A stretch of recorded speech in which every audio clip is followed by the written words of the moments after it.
Thought Tim was being really still down there.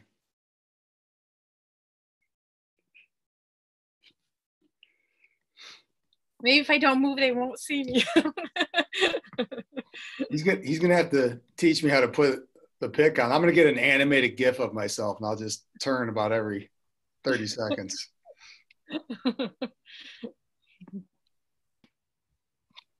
Well, we'll get started here in just a couple of minutes, everybody.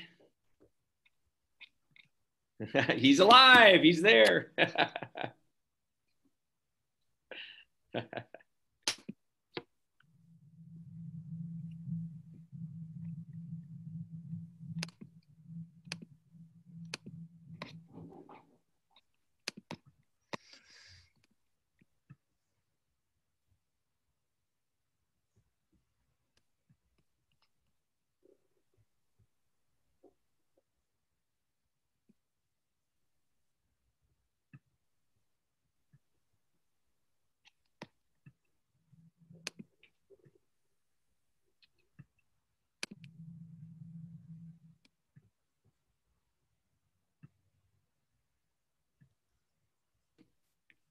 Well, good evening, everyone. We'll go ahead and get started. I appreciate those of you that are joining us tonight again for our weekly update and question and answer session that we are trying to do here as we go through this COVID period and as we go through our virtual learning experience together.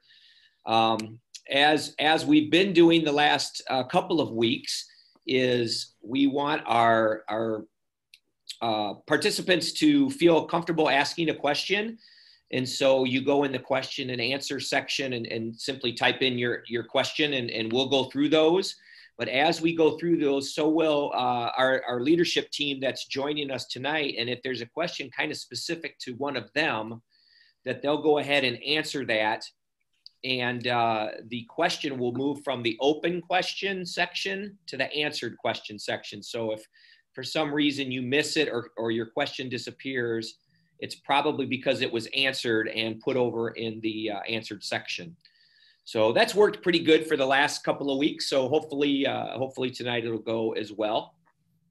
So we're into the third week of our virtual learning experience. The first week was a bit of a soft start, so we were kind of adjusting, and now we're into our second full week of instruction. So overall, the plan is moving forward. Obviously, we mentioned this before, we've had some bumps and kinks, but those are really starting to smooth out. As I understand it, again, I'm not the one experiencing it firsthand like many of you are, but we're doing our best. Want to emphasize we're doing our best, and we're going to do everything we can to make this experience as beneficial as possible to everyone. I just want you as parents, I want to encourage our community and our parents to make sure and encourage their kids to just stick with it. If there are frustrations, please reach out and let us see what we can do to help.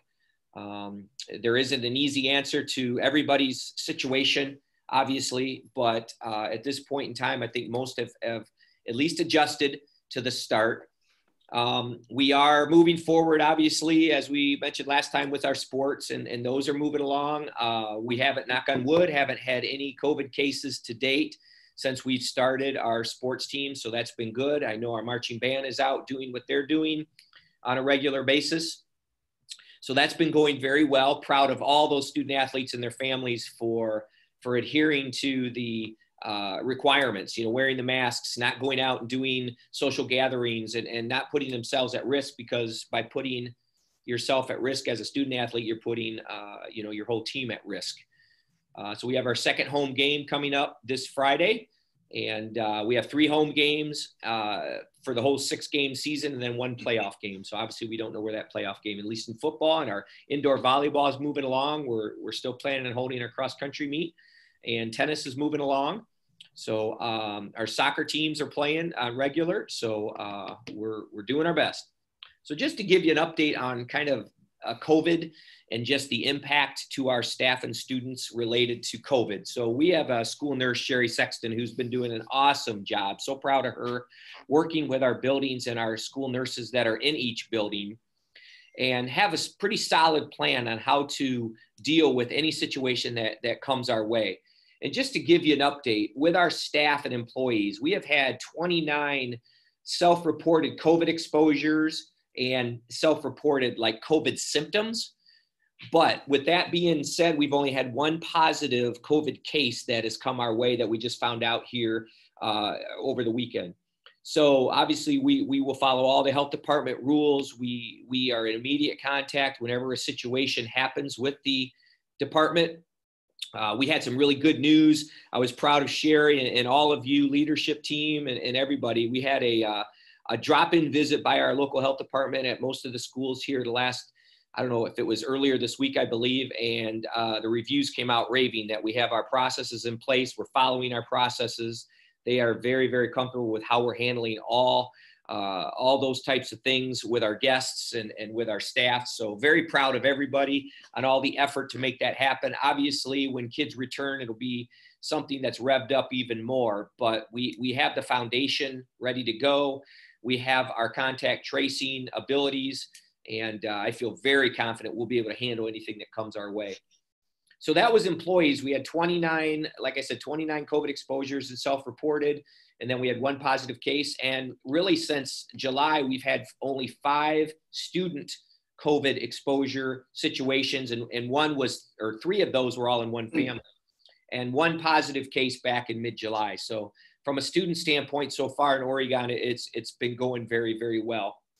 So obviously keep up the good work, but as you know, at any time something could change. Lucas County continues to be in the red. We continue to be above that 100 threshold per cases. So I don't see us being removed from red anytime soon. You know, there continues to be regular and ongoing discussions with the health department by myself and others around the district. So we're on top of what they're thinking as best we can. So we're still planning on looking at the end of September, October 1st to kind of plan out what second quarter is going to look like. Obviously, our goal is to get some kids back in a obviously, whether we're hybrid or all in, we're working to get more kids back. We do have some kids starting on Monday, though. We do have a special needs population that's going to come back this upcoming Monday. We're very excited to get some kids back in the buildings. We're dipping our toe into it. We're taking a very measured approach to how we're bringing kids back. And obviously we're going to do everything we can to support those kids. But that does allow us to bring back a number of our classified employees off a recall. So we're excited to be able to do that as well. So that's just kind of a brief update of what's going around in the district. I think we're in the trenches right now of virtual learning, and we continue to grow and learn each and every day. So as we've done in the past, we have up to an hour tonight if we go to 7, but if we end our questions earlier, then we might end this webinar earlier, but hopefully you find it valuable. We're going to continue this through the end of September, and then probably on an as needed basis as things pop up around the district that either need clearing up or questions answered. So with that, team, I'm going to go ahead and jump right into these questions here. So this is a specific one about school pictures. How do we get the school pictures that were taken on the day that the high schoolers picked up their Chromebook? I ordered online before they were taken. I am not sure. Mr. Jersky, possible answer?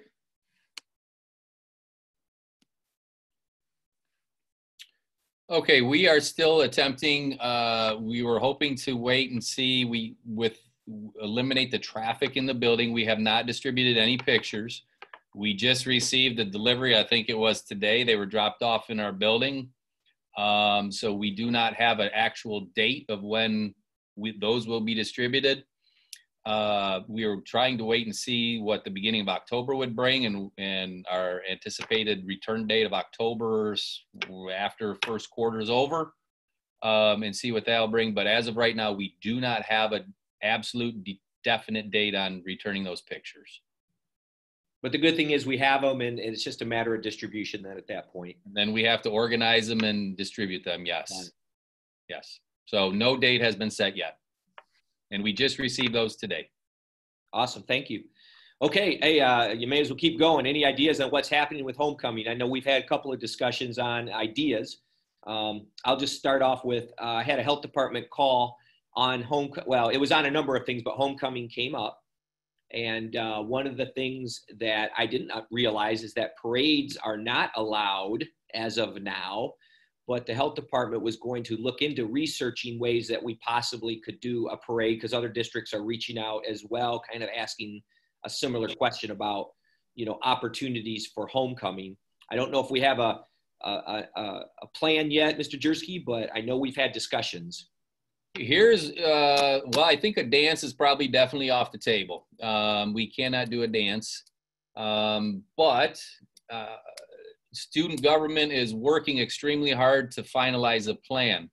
Once we do get a plan to celebrate homecoming, we realize how important of an event that is in the high schooler's career. So once we do get a plan, we'll submit that to the health department, get it approved. But we are tentatively planning on some sort of recognition, getting hopefully some students involved if everything gets approved. So student government has been working on that plan. So that's what I'll say without giving anything more away or giving false hope to somebody or something like that. So students will be notified through email, social media, and things of that nature when we do decide on what exactly we are doing. So we're definitely looking at some kind of homecoming activity. And, you know, the one thing we do know is most likely, I think we do know, it won't be connected necessarily like it was at a football game like we did before, just because of the sheer numbers that. We are looking at several options separate from a football game, but getting those students their recognition, yes. Yep. Awesome. Thank you. Another question here. It seems like there are some different understandings on the SATs among the teachers. Okay, this came up, I know, last meeting as well. Some have sessions open all the time. I think some don't, is what that means. What should we expect? So I know SATs are a piece K-12, and they look different. We know they look different. Well, I can take that one as well. Okay, you're on a roll. So let me keep going here. SATs, that is an opportunity for one, students to get help. Two, what we've told our teachers as well, and well, first of all, let me start with what we've told our students. Students need to be available to, one, log into their Zooms, two, attend SATs, and three, just to be available during a normal school day. So from 7:50 until 2:40 to be available to meet with teachers, to attend Zooms, attend those SATs. What we've told our teachers, with the holiday Monday, those students didn't meet, so they could meet during the SAT time with their students and, quote, make up that day that they missed, work on instruction. That is time when teachers can do any kind of assessments, reassessments, different activities like that. So that is it has a wide range and a wide ability for teacher use and to apply in whatever they feel is necessary for their class. The one thing that we have during the day are our Zooms that are mandatory to attend those Zooms. Now, if a teacher has this, quote, makeup time and they hold a class period during that SAT, the students would be expected to attend that as well, yes. So it's flexible, it's fluid with each teacher. But what we have been consistent in telling our students is to be available for school activities, schooling from 7:50 till 2:40. Thank you. I don't know if it was directed directly at the high school or not. Is there anything different with SATs from any of the other building principals?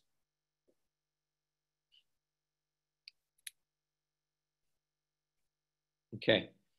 If you have another question on that, feel free to type it in and we can expand. Okay, next question. Seems like, oh no, we just answered that. Okay, this next question I've heard a couple times, so I know it's out there. So this will be an interesting one. I don't know the exact answer. Is it in fact a policy that OCS teachers cannot post assignments until 8 a.m. each day for K through 4? If so, can you reconsider this for parents prepping materials and daycares attempting to teach this material to the kids the following day? So my understanding is there's been teachers posting their materials and assignments at 8, but some families need to leave earlier and don't get a chance to see that. Who's willing to address that one? I can address that. We have not put a hard set time in terms of when assignments should be posted. We have asked teachers to make daily posts to Google Classroom and daily posts to Schoology, because we do want to simulate a traditional school day where kids are logging in, looking at their assignments for the day, and then determining, you know, what it is or how they're going to make their way through the day to go ahead and get their assignments completed. I did observe about 27 kindergarten through 4th graders at Thrive Daycare on Friday, kind of engaging with our remote learning. And many of the students were navigating through their Google Classrooms very, very well, following the schedule that the teacher had posted.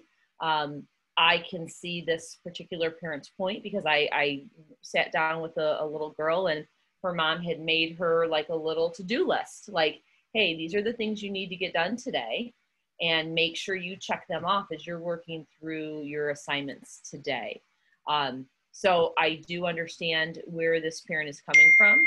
Like I said, we have asked for those daily posts to Google Classroom because we are, again, trying to emulate a traditional school day, not putting all the assignments up front, because we are holding live Zoom sessions, which in turn will impact the assignments that the teacher will post later on in the week. So we do have to be aware of that instructional cycle, and ensure that we are allowing kids to have the instruction previous to the assignments that are being put out there for the kids to complete.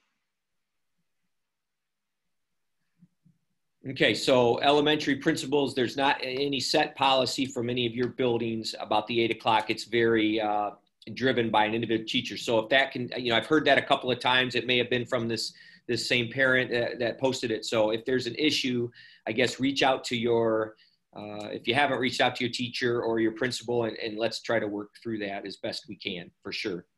So, okay, thank you. So kind of questioning me here. Are you tracking the volume of technical issues emailed, question mark? I'd like to see the data that shows it's improving, LOL. So Ms. Schiavone, would you like to give us an update on how we are doing? I mean, you know, I haven't talked to you in a couple of days about that. Yeah, I can certainly address that. What I can tell you is that the number of visits that people have to make to exchange a device or get physical repairs or exchanges done has gone down.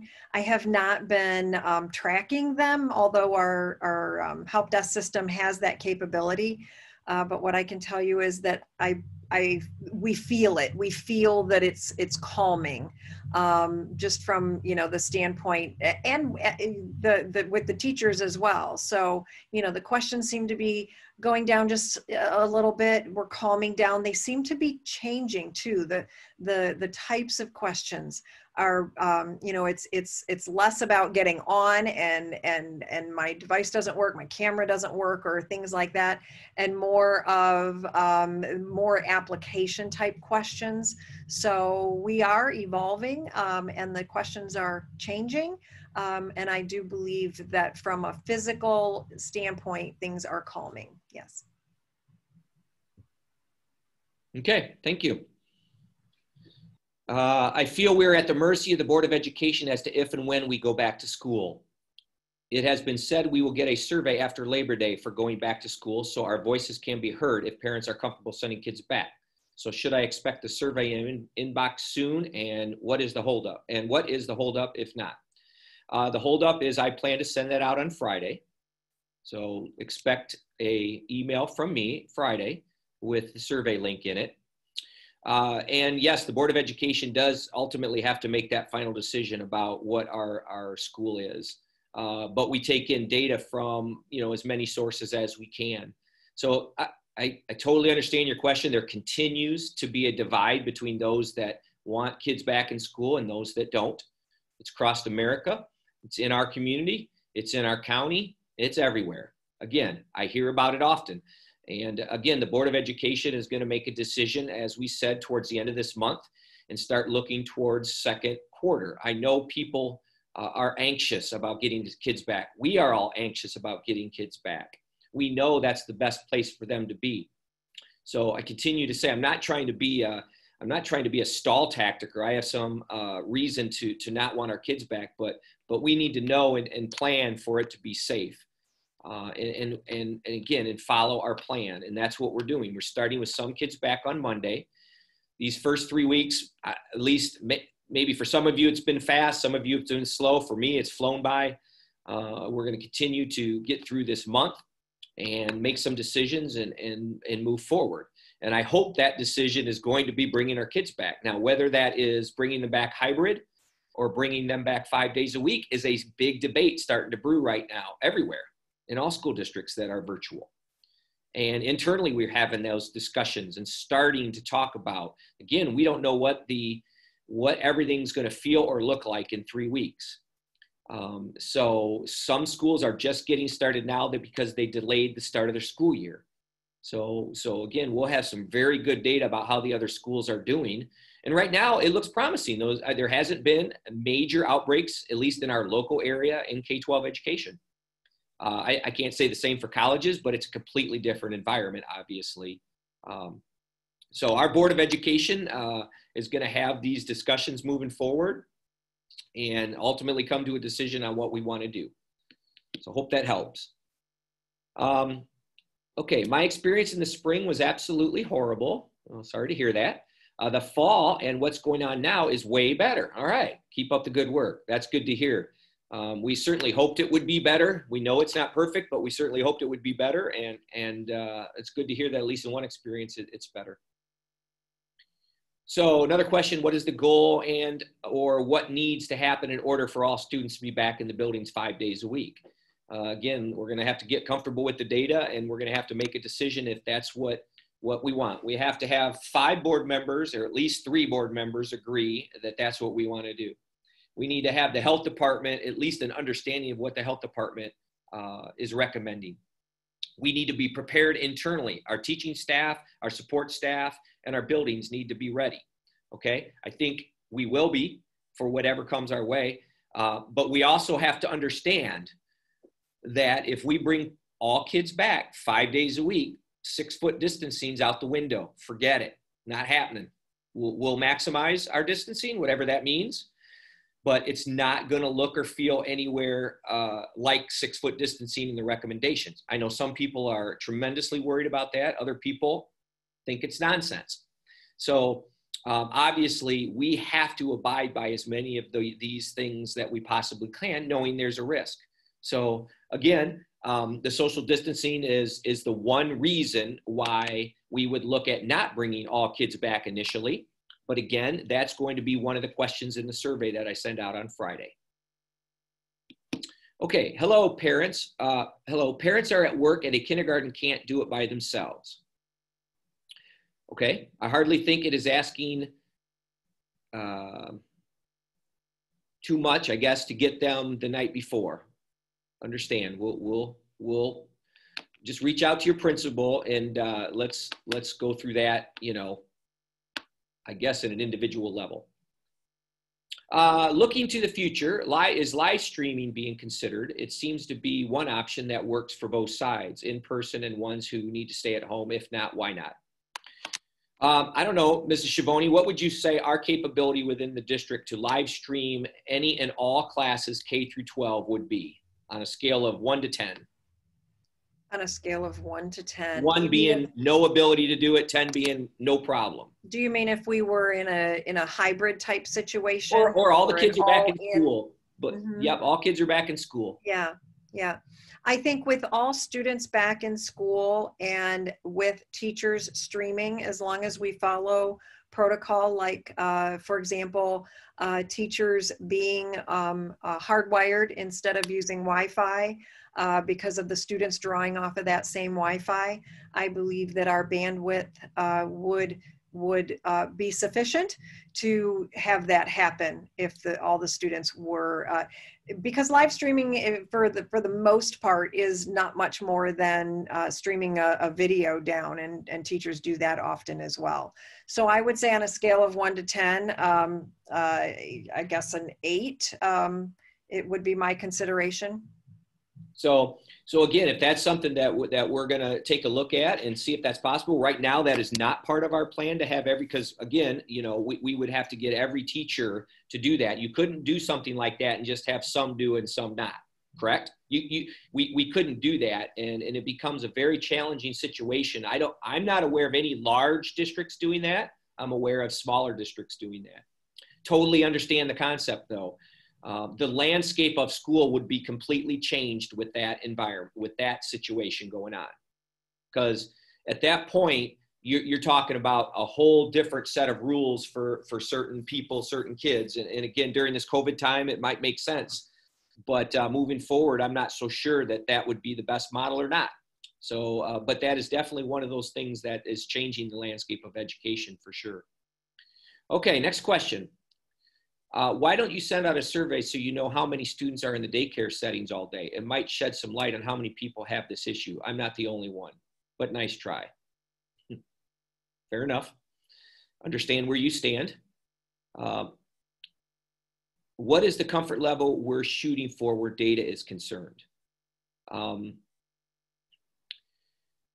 Health department's going to provide us their guidance on the data at the end of the day. It's going to be very hard to bring everybody back while Lucas County is still red, in my opinion. It's Hal's opinion today on September 9th. Okay? I mean, you know, I get it. What is the health department recommending for a full return, and where does an obligation lie to comply with these recommendations? Obviously, districts do not have to comply with any recommendation except for the state orders by the governor. Obviously, there's districts not complying with the, but our liability does go up. Our attorneys have told us that. Again, we have 5 board members and we're going to work through these same situations that you're asking about. Obviously, I know how anxious some families are, and I get it. So what are we currently doing to proactively prepare our buildings for a full return? I mean, you know, we have a plan in place if we bring kids all back. We started with that plan back in July. When you talk about it, it's hallway patterns, right? It's hand sanitizers throughout the buildings, which we have. It's cleaning protocols, which we have in place. It's having overflow areas for lunches. It's how you handle recess for the younger kids. Gosh, it's all those things. We have all those things in place. You know, implementing them and planning for them are 2 different things, but until we do it, right? I mean, we would work out the kinks very quickly. I feel very confident we're going to be ready. I mean, we have not, I mean, again, the health department has been giving us kudos on what we're doing at this point in time. I wouldn't anticipate anything different for that. Masks would be absolutely required no matter what we do. For all kids, I mean, unless the order is lifted or something changes, but masks would be mandatory for all kids, and that would just be go without question. There would be mask breaks and things as we move through it. Okay, there's no more questions on there. Are there any more questions by our our guests or participants? Okay, again, look for a very short survey coming out on Friday. In one of my OCS communications emails, and we'll get kind of the parents and communities. Anyways, I'm going to end that here then, and Jamie, I understand where you're going with it. So anyways, everyone, have a wonderful night. We will come back here next Wednesday and do this again, and I look forward to a great upcoming week. Thanks, everyone.